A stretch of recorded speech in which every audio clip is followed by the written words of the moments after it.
और दूसरी बात, पाकिस्तान में यहां पर चंद इंतहाई थर्ड क्लास के लोग जो कि इंतहाई रेसिस्ट नारे लगा रहे हैं कि जी अफगान नमक हराम है, उन्हें शर्म आनी चाहिए।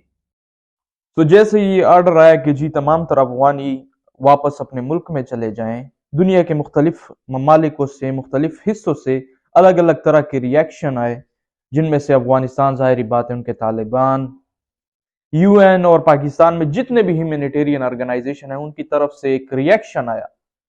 रिएक्शन ये आया कि बेसिकली दो तरह के पर्सपेक्टिव जनरेट हुए। एक पर्सपेक्टिव जनरेट हुआ ज़ाहिरी बात है अफगानियों की तरफ से, और दूसरा जनरेट हुआ पाकिस्तानियों की तरफ से, एक खास ग्रुप की तरफ से।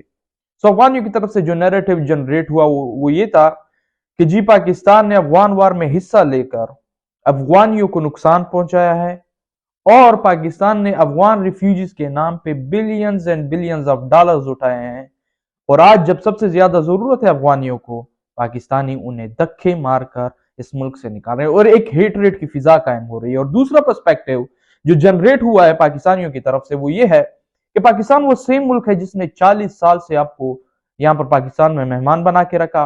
पाकिस्तान वो सेम मुल्क है जिसने अमेरिका और तालिबान के मुज़ाकरात करवाए। पाकिस्तान वो सेम मुल्क है जिसने 40 साल तक ना सिर्फ अफगान रिफ्यूजीज को यहां पर रखा बल्कि अपने ऊपर एक इकोनॉमिक बर्डन के तौर पर संभाला। और पाकिस्तान वो सेम मुल्क है जिसने अफगान रिफ्यूजीज को एज अ सिक्योरिटी थ्रेट के बावजूद भी अपने पास कबूल किया। सो दो तरह के पर्सपेक्टिव जनरेट होते हैं। एक पर्सपेक्टिव उन्होंने कह दिया कि जी सारी गलती पाकिस्तानियों की है, पाकिस्तानी कहते हैं कि नहीं हम काफी अच्छे नेबर्स रहे हैं, हमने आपकी काफी खिदमत की है, और आज पाकिस्तान में जब दहशतगर्दी 220% से भी आगे बढ़ चुकी है तो आपको वापस चला जाना चाहिए। तो सही, ये स्टोरी तो सिंपल सी स्टोरी है जो हर एक आम बंदे को समझ में आती है, लेकिन मैं यहां पर एक एक थिन लाइन को डिफाइन करना चाहता हूं जो कि बहुत सारे लोग मिस कर रहे हैं। वो ये है कि दुनिया की तारीख में हमेशा से ये हुआ है कि अथॉरिटीज ने गलतियां की हैं, तो इंस्टेड ऑफ इसके कि उस गलतियों को सॉल्व कर ले, अथॉरिटीज क्या करते हैं कि मजीद अवाम को रेडिकलाइज करना स्टार्ट कर देते हैं, अवाम में एक दूसरे के खिलाफ नफरतें पैदा करना स्टार्ट कर देते हैं ताकि अवाम आपस में लड़े और भूल जाए कि रिस्पॉन्सिबल कौन है। एक रिलेशनशिप मैं आपको बता देता हूं, एक रिलेशनशिप 40 सालों से रहा है पाकिस्तान का और अफगान रिफ्यूजीज का। सही है, एक रिलेशनशिप है पाकिस्तान और अफगान रिफ्यूजीज का, और इसमें से एक मिसिंग चीज दूसरी है जो आप मिस कर रहे हो, पता है क्या है? वो है अफगान गवर्नमेंट। क्योंकि अफगान गवर्नमेंट ही वही वाहिद एंटिटी है जिसने हमेशा से रिफ्यूजीज को डिसओन किया है। इवन 2005 में मेरा ख्याल में उन्होंने इलेक्शन लड़ने की इजाजत तक नहीं दी अफगान रिफ्यूजीज को। 2021 में जब काबुल का फॉल आउट हुआ और अफगान रिफ्यूजीज ने रश किया, याद है वो वीडियोस आप सब लोगों को याद होंगी जो अमेरिकन जो जहाजें उड़ रही थी वहां से लोग नीचे टपक रहे थे क्योंकि जहाजों के ऊपर लटक गए थे। सो हमेशा एफर्ट दिखाई देती है अफगान रिफ्यूजीज और पाकिस्तानियों के बीच में। अफगानिस्तान बिल्कुल गायब है, अफगानिस्तान की गवर्नमेंट हमेशा गायब रहती है, अफगान के तालिबान हमेशा से गायब रहते हैं। तो इसमें से चंद कंफ्यूजन पैदा हो जाती है, और ये हेटरेट की फिजा जो क्रिएट की जाती है तालिबान और अफगानी पाकिस्तान की अथॉरिटीज के थ्रू, ताकि अफगान और पाकिस्तानी कौम के बीच में लड़ाई या पैदा हो, किस तरीके से जनरेट की जाती है। दोनों अपनी गलतियां छुपाते हैं। पाकिस्तान को अफगान वार में हिस्सा नहीं लेना चाहिए था, सही है, पाकिस्तान ने बिलियंस ऑफ डॉलर्स लिए, और इसके बारे में भी बात करते हैं, बहुत सारे लोग कहते हैं कि बहुत सारे पैसे लिए, इसकी कुछ और हकीकत है। सो पाकिस्तान ने इनको अपने पास रखा। पाकिस्तान ने कोशिश की कि अफगान वार के थ्रू जब काबुल में तालिबान गवर्नमेंट आ जाएगी, उन्होंने वो गेम खेली ना, याद है आपको, गुड और बैड तालिबान वाली गेम जो हमेशा से अमेरिका उन्हें समझाता रहा कि जी ये गुड और बैड तालिबान वाली गेम ना, अकेले तालिबान हमेशा से बैड ही होते हैं। तो उन्होंने चूंकि गेम खेली गुड और बैड तालिबान वाली, उन्होंने सोचा कि वहां पर तालिबान ऊपर आ जाएंगे, वो अगर शरीयत लाना चाहते हैं तो ले आएंगे, और पाकिस्तान में जितने भी टेररिस्ट एंटिटीज हैं टीटीपी के शक्ल में, वो चले जाएंगे उसी अफगान बबल में, और एक किस्म के बायलैटरल रिलेशनशिप हम कायम कर लेंगे पाकिस्तान और अफगानिस्तान के बीच में, जहां पर पाकिस्तान का थोड़ा सा ज्यादा असर रसूख होगा कंपेरेटिव टू किसी भी और मुल्क के, क्योंकि ऑलरेडी इंडिया के बहुत सारे कॉन्सुलेट्स वहां पर बने हुए हैं। सो ये टोटल प्लान था। प्लान चूंकि बैकफायर कर गया, बैकफायर इस वजह से कर गया कि वो टीटीपी जो पाकिस्तान यहां से निकालना चाहता था, टीटीपी चली गई अफगान वार में, अफगानियों की उन्होंने मदद की। अब जब टाइम आया है, चूंकि आइडियोलॉजिकली दोनों सेम है, टीटीपी और अफगान तालिबान दोनों सेम है, दोनों शरीयत में बिलीव करते हैं, दोनों बिलीव करते हैं कि फाटक एरिया में पाकिस्तान मिलिट्री की जो स्ट्रेंथ है वो कमजोर हो, इस्लामाबाद गवर्नमेंट की जो स्ट्रेंथ है और जो काबू है इस पूरे रीजन में वो कमजोर हो, ताकि वो अपनी आइडियोलॉजी के मुताबिक, शरीयत के मुताबिक एक लॉ क्रिएट कर सके, चाहे फिर वो शरीयत इस्लाम के बिल्कुल मुखालिफ ही क्यों ना हो। इसके ऊपर भी हम बात करें। सो ये टोटल साइकिल हुआ, बैकफायर कर गया। और जब अफगान गवर्नमेंट वहां पर अफगानिस्तान में क्रिएट हो गई, सो इंस्टेड ऑफ इसके कि वो टीटीपी को अपने पास बुला ले, इंस्टेड ऑफ इसके कि चूंकि पाकिस्तान ने हमारी मदद की है अब हम उनका फेवर लौटा देते हैं, उन्होंने क्या किया, उन्होंने टीटीपी को अपना फेवर लौटा दिया। उन्होंने कहा कि भाईजान अब स्ट्रेंथन हो जाए, हम आपकी मदद करते हैं। और सिर्फ पिछले मई से लेकर मई 2023 में पाकिस्तान भर में 76 दहशतगर्दी के वाकयात हुए हैं, जिसमें से सैकड़ों लोग फौत हो चुके हैं और सैकड़ों और हजारों लोग जख्मी हो चुके हैं। सो हमेशा से अथॉरिटीज गलतियां करती हैं और यहां पर अवाम को रेडिकलाइज करना स्टार्ट कर देती हैं। किस तरीके से? अवाम से कह देती हैं कि जी इस साइड की अवाम, अफगानी तालिबान अफगान से कह देती है कि जी आपके सर के ऊपर बिलियंस ऑफ डॉलर्स लिए गए हैं, लेकिन कभी उनसे ये नहीं कहेगी कि जी अगर आप यहां पर वापस आए तो हम आपके खिलाफ प्रोसिक्यूशन नहीं करेंगे। किस तरीके से? क्योंकि तालिबान गवर्नमेंट, उनसे पहले जितनी भी गवर्नमेंट थी, उनके तमाम तर एम्प्लॉयज जो कि आज पाकिस्तान में रहे हैं, उसने तमाम तर लोगों को अपना दुश्मन समझते हैं।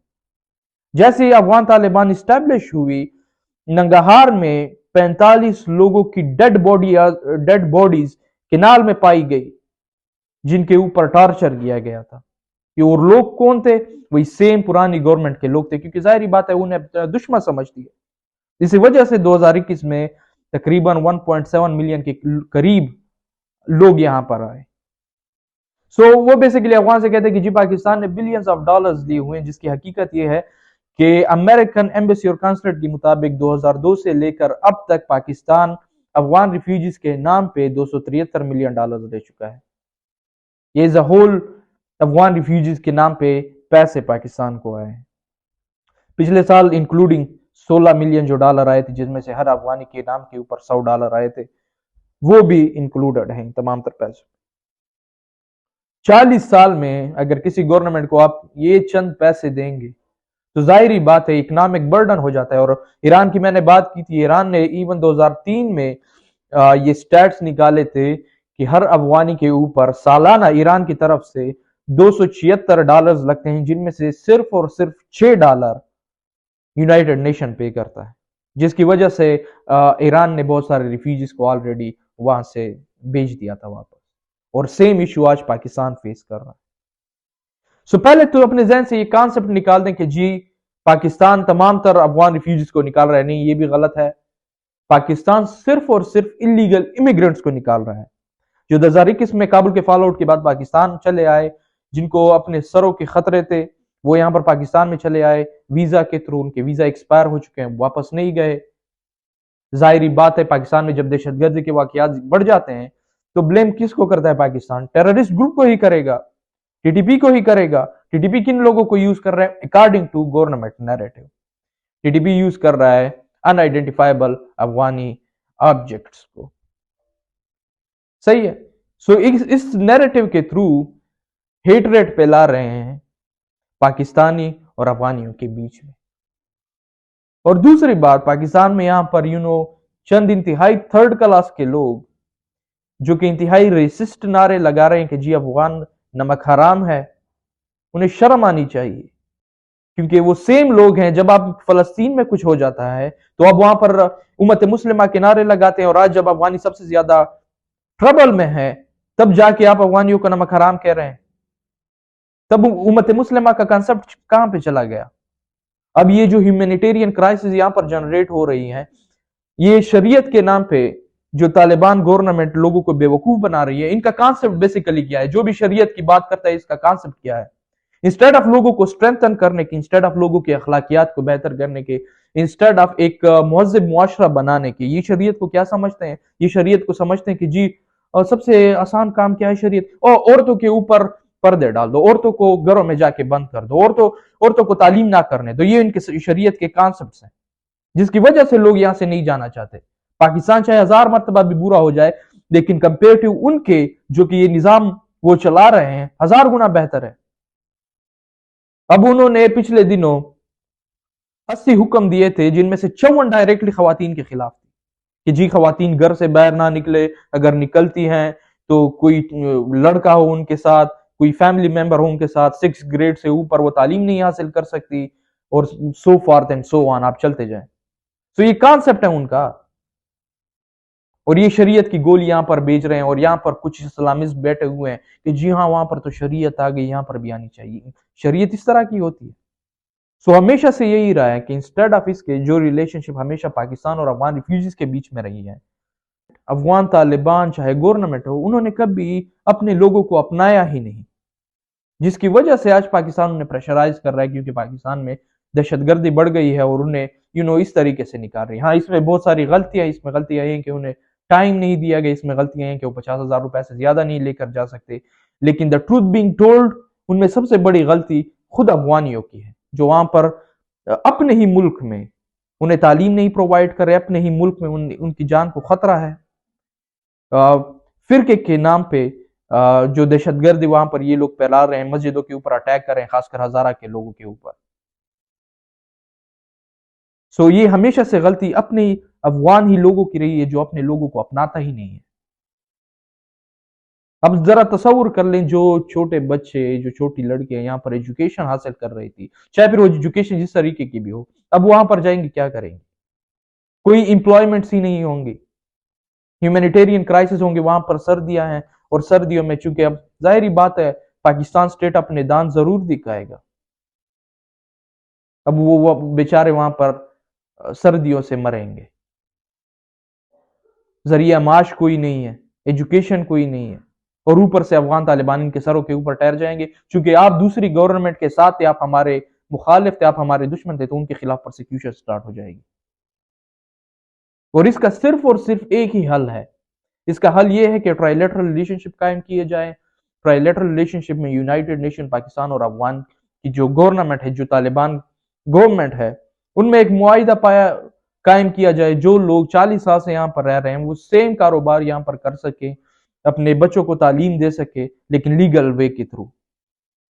और अफगानिस्तान मजीद इन टेररिस्ट को स्पॉन्सर करना बंद कर दे, मजीद टीटीपी के ऊपर प्रेशर डालना स्टार्ट कर दे कि जी आप दोनों मुल्कों के माहौल को खराब कर रहे हैं, और जिसमें से सिर्फ और सिर्फ आम अवाम का नुकसान हो रहा है।